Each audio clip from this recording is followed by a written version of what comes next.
yourself. Hi, everyone. Thank you all for inviting me here. Like Miss Elamine said, I am the lead chapter lead here with the All of Us Are None Georgia chapter.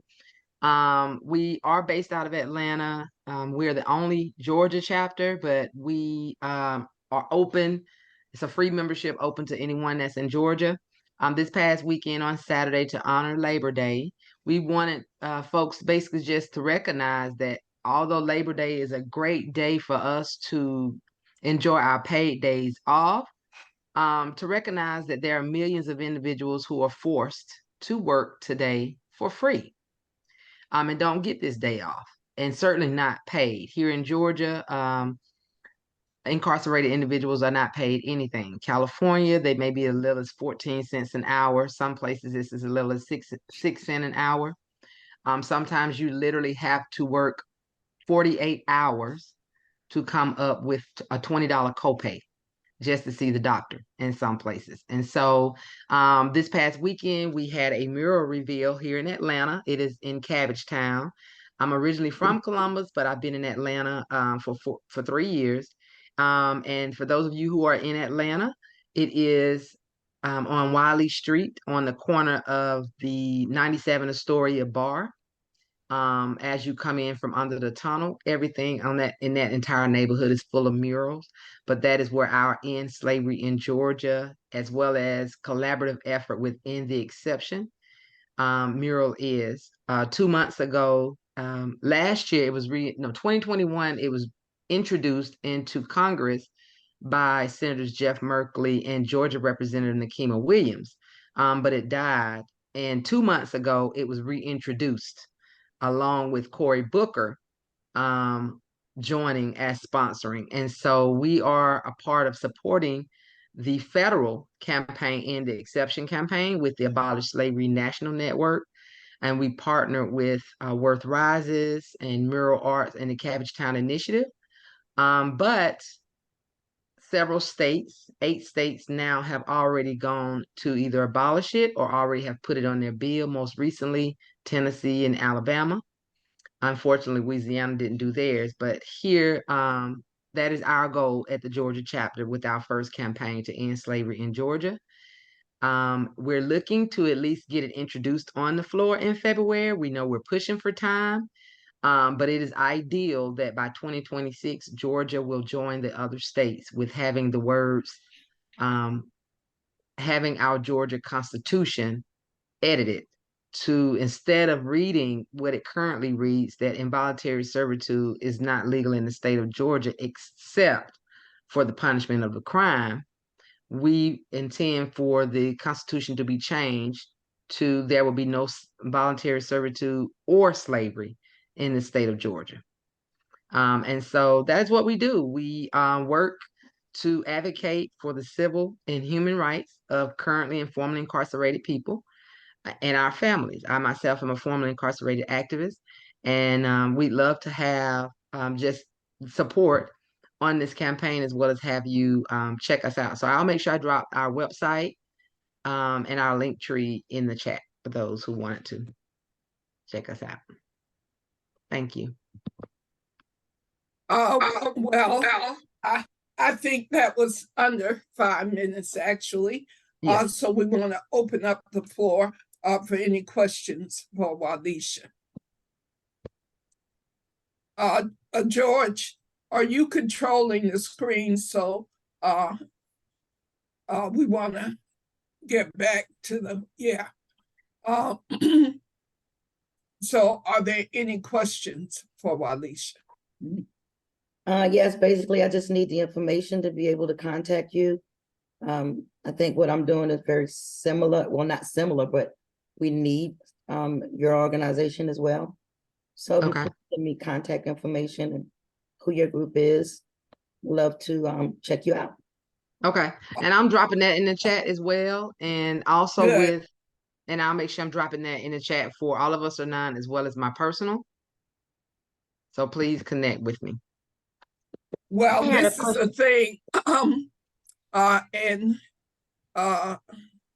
Walisha and I have known each other for well over a decade.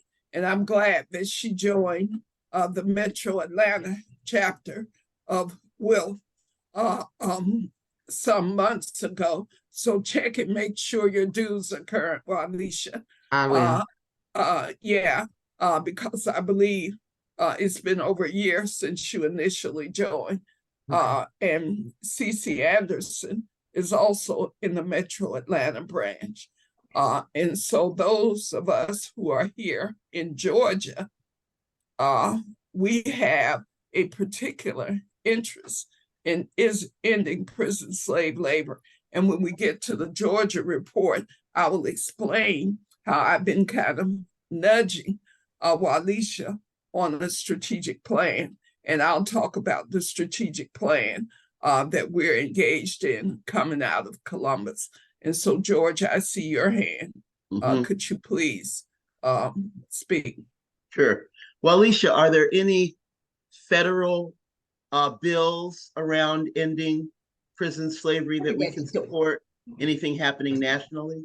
No, right now they're just wanting folks to support it. And as a matter of fact, that's what I was posting today.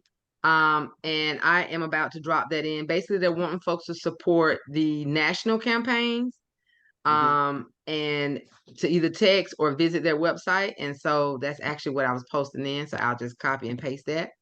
And the goal and the hope is to get enough people to support it on the federal level.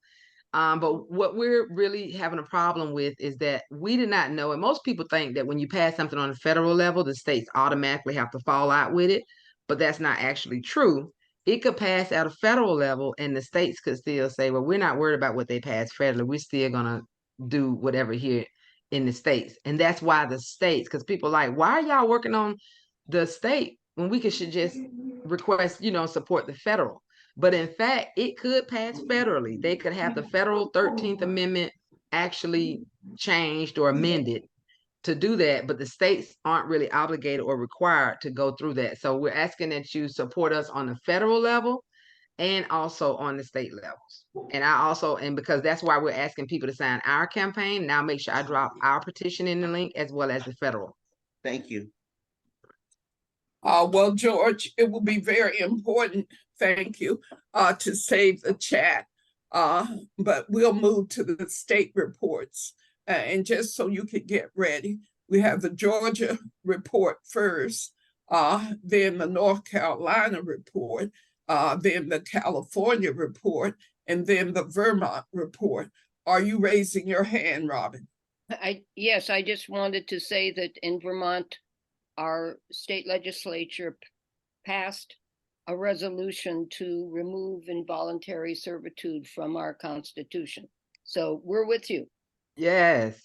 Well, please, dear sisters, we want to do the reports. And so we do want to hear more because we kind of set up a plan where I think we have time for 5-minute reports from each state. And so I'll begin with Georgia, and CC can join in. In 2011, I first noticed in Columbus, Georgia, that there was prison slave labor, and I confronted the mayor, and I told her, prisoners are slaves. And she says, oh, it's legal. And I said, just because it's legal, it doesn't make it right. And she said, we saved $19 million using slave labor instead of real workers. So when we met together with the city manager, he said, we save more than that, Mayor. Plus, the state pays us to house them. So we get like $20,000 a year for housing the slaves to do our labor. So Georgia is unique in that it is living up to its role as a penal colony. Georgia has 25 work camps. That's why Georgia is so important. Muskogee County, a consolidated government, Columbus and Muskogee County, it is the largest work camp by far. the city attorney, the assistant, didn't realize that there was a state law preventing her from giving me what she gave me in 2012, which was the turnout sheets from all the dormitories. So I got to see all 400 slaves that were turned out in January and February of 2012. She said to me, she sent me a letter saying it's a state secret. I can't tell you. And I didn't know any better. And I was laughing. I said, look, I know that there's an open records law. And so you give me the information. And she says, well, you got to pay for the copies. And I said, how much? She said, $10.47. It was the best $10.47 I ever spent. I still have those original copies that she gave me, and I make copies of them. I've shown them throughout, trying to get people in Columbus to stand up after over 30 years. 30 years, this program has been in place. And all the other work camps have very few slaves. But Columbus, Georgia, the city depends on, they not only pick up the garbage, they do the recycling, they work at the DMV, they're painters, they're mechanics, they're everything. There's nowhere you could go in Columbus, Georgia, Walisha Wilson's hometown, where you will not see prison slave labor. So what I've been trying to get my sister Walisha to do is let us work together with all these organizations across the state and build a 3-year strategic plan to get it taken down. Because it's going to take that long, because the concentration of so-called Democrats are in the metro Atlanta area. But throughout the 159 counties of Georgia, it's overwhelmingly Republican. And the Republicans have had control of the state legislature and the governor's office for many, many years. So we've got to find ways to collaborate around this slavery. And so that is the struggle that I'm engaged with now, to get people to coalesce for a Georgia. She's given me a 2-minute warning. So CC Anderson, what would you like to say in the final 2 minutes about Georgia? Since you, I, and Walisha are the 3 people here from Georgia, and we've spoken. Do you have anything to add, CC? Yes, Teresa, thank you so much. I just want to reiterate concerning Fulton County and some of the other state prisons. I want to speak briefly, quickly, concerning Fulton County. We have lost so many people in that jail through violence. It's about 9 to 10 people so far, but who's counting? This is ridiculous. We need another avenue, place to house these men and women. So far, it's only been men that have been killed or died in the custody of Sheriff Labat. I'm just really so disgusted, and I talked to him several times concerning this, and looks like it's just getting worse.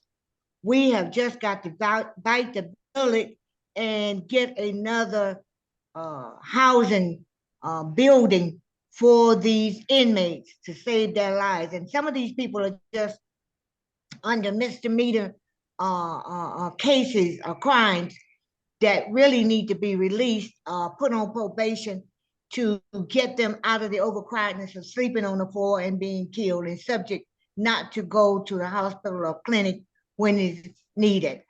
It just grieved my spirit and my heart to know that it's so inhumane to have these people in there like animals.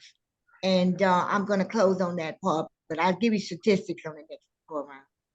Well, thank you. Well, that's our time in the 5 minutes. And I say CC and Walisha, Metro Atlanta, and Fannie Lou Hamer branches need to come together and build the movement. So next reporting will be North Carolina. So Sangria, Tracy, and Diana. So let your 5 minutes begin. So, I'm going to start with death penalty and then give it to Diana and Sangria to do ending mass incarceration. I'm going to try I to, remember the 5-minute thing. yes, ma'am. I'm going to try to be really brief so they have at least 3.5 minutes. So North Carolina has the death penalty, but hasn't used it since 2006. There are almost 140 people on death row right now. And the demographics really tell the story of the people on death row. I only have numbers for 137, even though there's 140 people. 74 are Black, 53 are white, 6 are Native American, and 4 are Asian. There are 100 counties in North Carolina. Death row inmates are from 56 of those 100 counties. And a couple of updates about things that have happened. In 2023, yes, in 2013, 10 years ago, the state legislature repealed the Racial Justice Act. The Racial Justice Act had been passed in 2009, and it prohibited seeking or imposing the death penalty based on race. It was a big win at the time. Now, in 2013, that Racial Justice Act was repealed. Prior to that repeal, 4 inmates had been granted relief under the act, but those decisions were vacated. So now they're back on death row, those people. Last year, the ACLU filed a class action suit against Wake County because the Wake County prosecutors and judges were using the death penalty to stack the deck against defendants, meaning that if it's a death penalty case, jurors are more likely to find guilty, knowing that this person could get the death penalty. It's crazy and evil. And the ACLU's energy was somewhat diverted this year because now there have been attacks on protesters, and a lot of their energy is about protecting civil liberties and protesters. So I took 90 seconds. We got 3 minutes and 30 seconds, Sangria, for you and Diana. Go ahead. Sangria, unmute yourself if you're going to speak. Is Diana speaking? I'm speaking. You want me to? Yes, ma'am. No, You got about 3 minutes. I thought maybe Tracy wanted to go ahead and speak, and then you and I will end it. That I wanted to change it just a little. Okay, so y'all work with those 3 minutes. Okay, ahead, it's going to be very brief. Now that I'm working with Guardian Ad Litem, I began to look at what's happening with our children. And lo and behold, North Carolina has built a $30 million youth detention center. And it's going to cost them $4.5 million a year to run this organization. Imagine it's a youth detention center. And 9 times out of 10, these children, which 80% of them are African American that are now in the system, are going to be the ones to be housed in these youth detention centers. So we got $30 million to build this place, but we don't have $30 million to build some other type of housing, especially those that age out of foster care at 18. They make up a large percentage of our homeless population. 30 seconds, Tracy. Sorry to interrupt. It just really bothers me that we don't have the money to support Guardian Ad Litem and support these children. And cash, I mentioned cash. Excuse me, George. You took a lot of time with statistics, and I think we would like to hear, if there are no objections, we'd like to hear about the actual work that's being done. And Tracy is talking about the actual work. So that's important what you mentioned about the juvenile justice. I had no idea that many juveniles were in incarceration, and that's significant. So did you have anything more, Tracy? I just wanted to a lot of people that I speak to do not even know what Guardian Ad Litem is. I want you all to know that 80% of the children that are in foster care are African American, and only 18% of us who are Guardian Ad Litems are Black. It is just absolutely ridiculous, and these children are in pain. And so what my organization is going to do is just up and running. I'm going to need the support of those of you that already have a nonprofit to guide me and tell me what to do, because this is very, very, very important. And a lot of these children need mental health care. And there's a particular mental health care which I've studied. There's some scholarly articles about it, but I'm about to get it started and get the funding I needed. It's called race-based trauma stress. And these children are really suffering when a Caucasian shows up. Unfortunately, no disrespect, but it's just the real deal. Whenever I go, these babies call me auntie. They know me, they love me, and they need us. And so they got $30 million for the detention center. Give me $30 million to prevent them from ending up in your detention center. Yeah. Well, thank you, Tracy. So Sangria, if you could take a couple of minutes, and Diana, because this is important, and North Carolina is a state that is a big state on prison slavery, and it's a big state on killing people, the same as Georgia. So Diana, are you gonna go now or Sangria? I'll go first. I'll go first. You gonna go?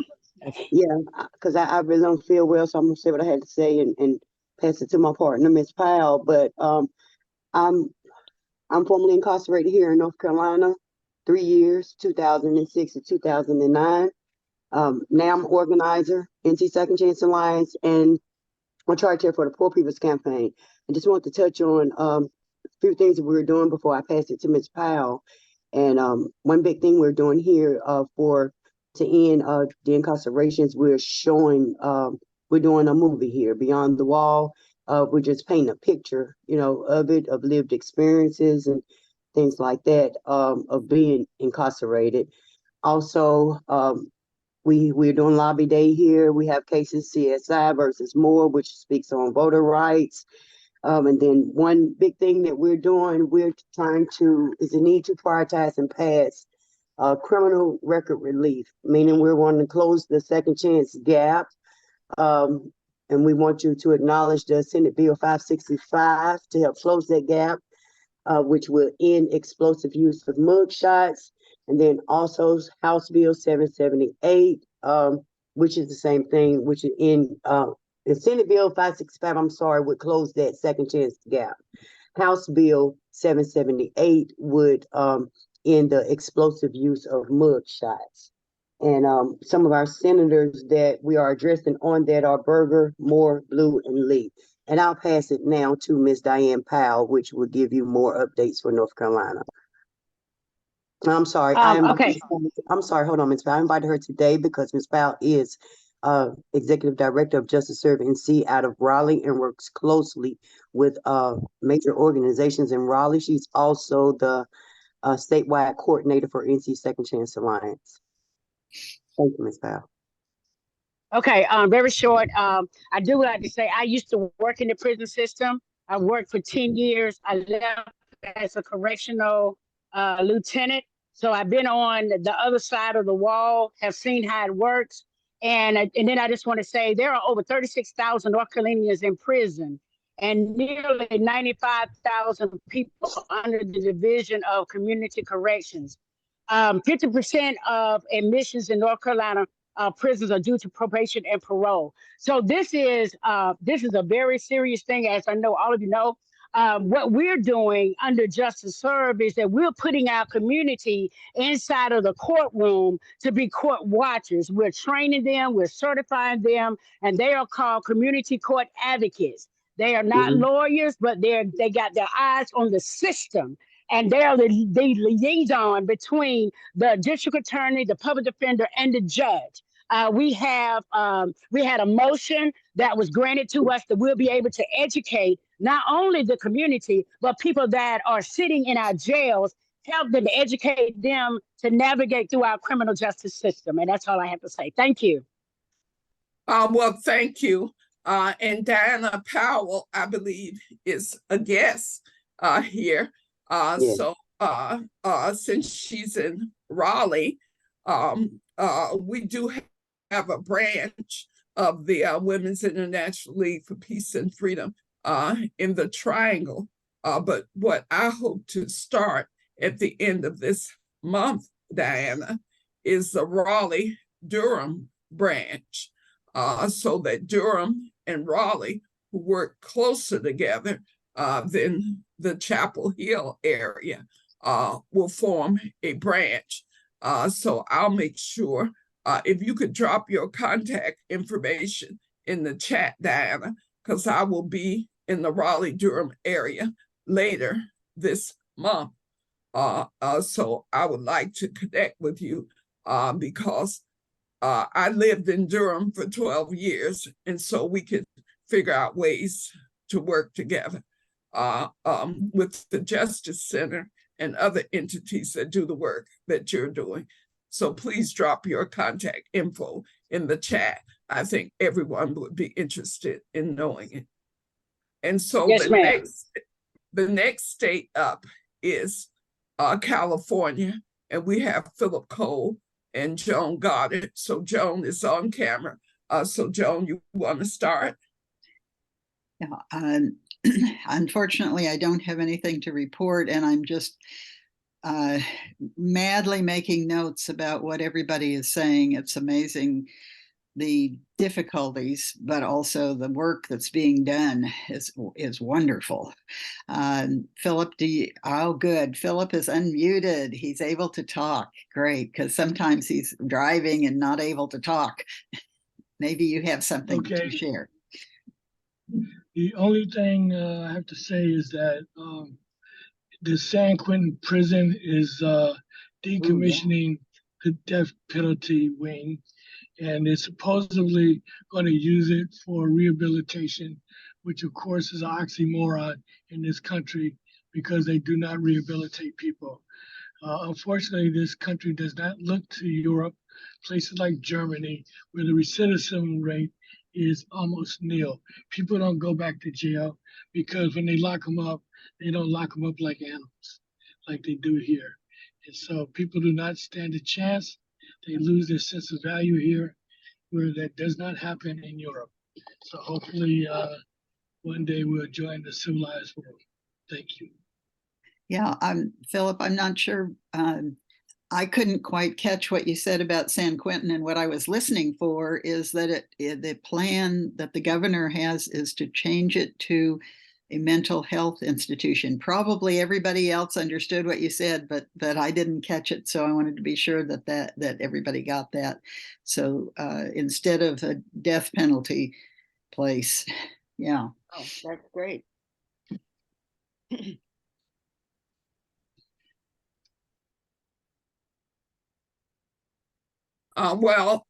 You do have time left, and there's a lot that goes on in California. And I hear what Joan is saying and getting the impression that Joan and Philip are not directly involved with the movement work. But there is serious movement work going on in California. And part of the reason for the Advancing Human Rights Committee and the sub-working groups is to engage branches.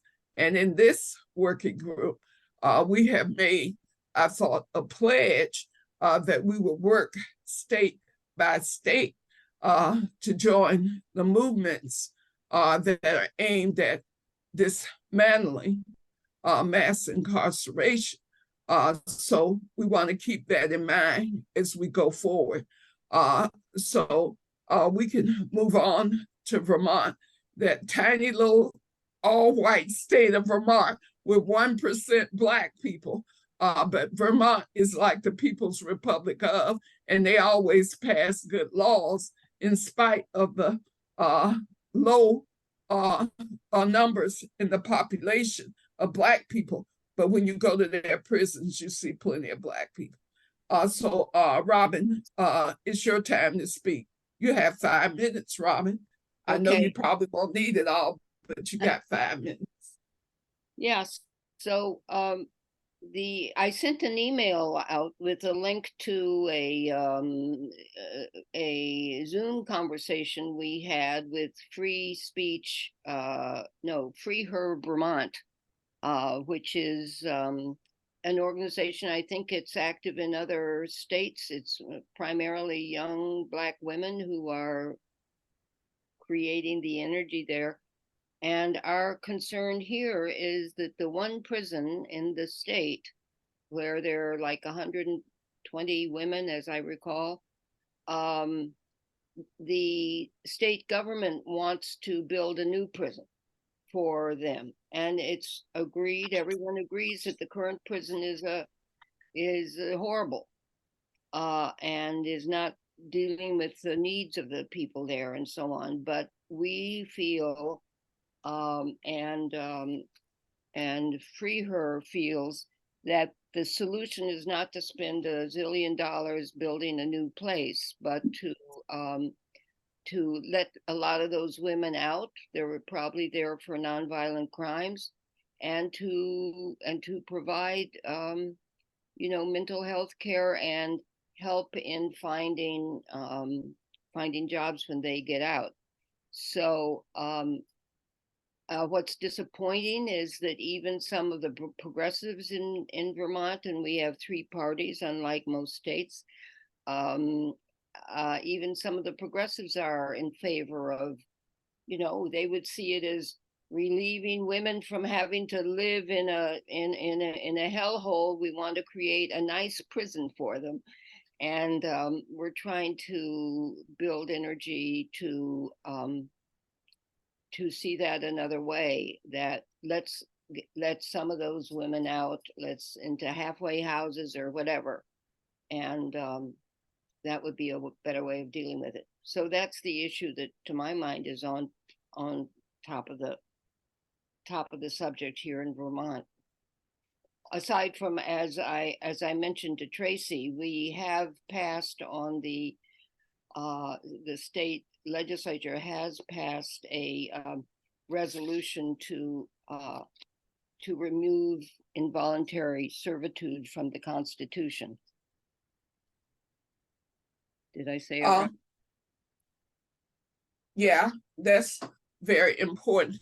The chat is very active, and I think it's going to be very important, George, that when you send out the recording, that you also send out the chat, as you always do, and we really appreciate that.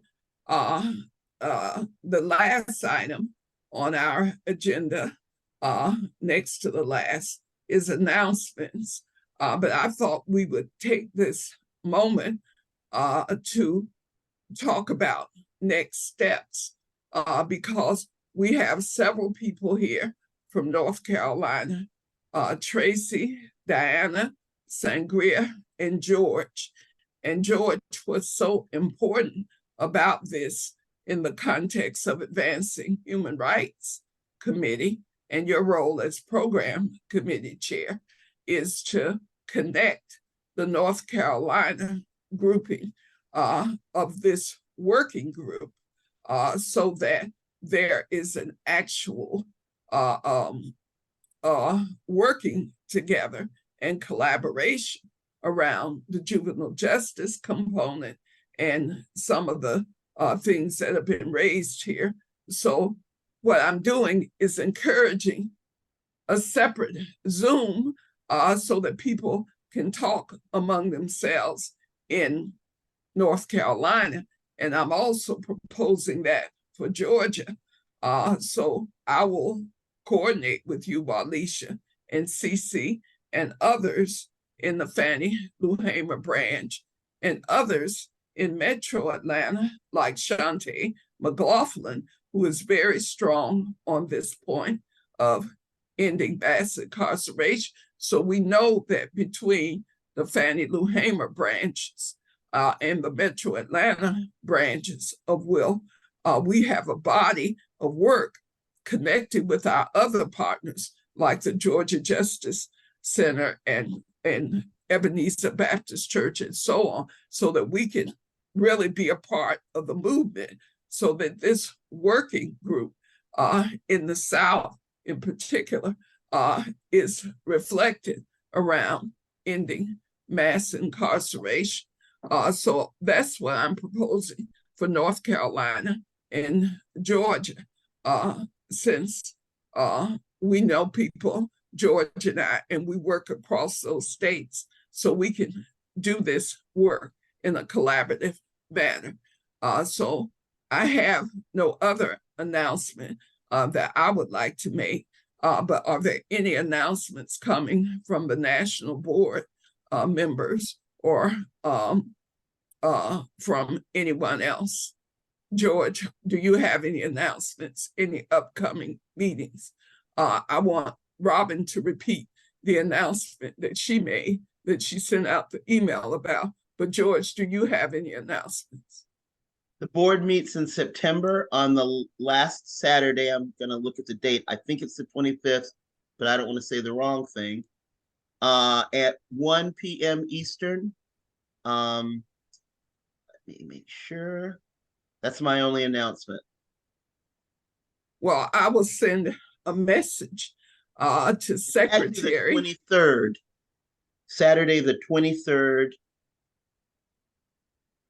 Well, it's important to let all the members of WILF know that you need to send a message to secretary at wilfus.org if you would like to attend the open national board meetings. And you must be a member.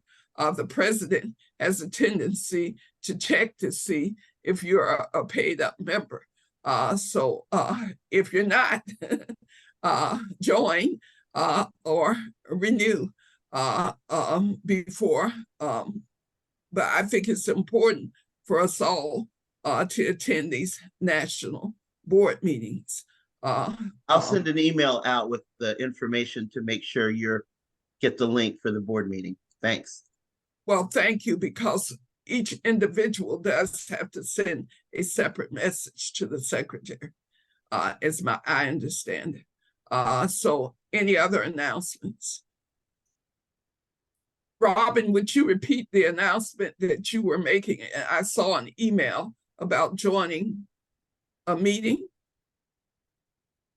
Well, that was what I sent was a report that we had a meeting, and it was convened partly by a WILF member, Sandy Baird, about prisons in Vermont, and it was done with Free Her Vermont.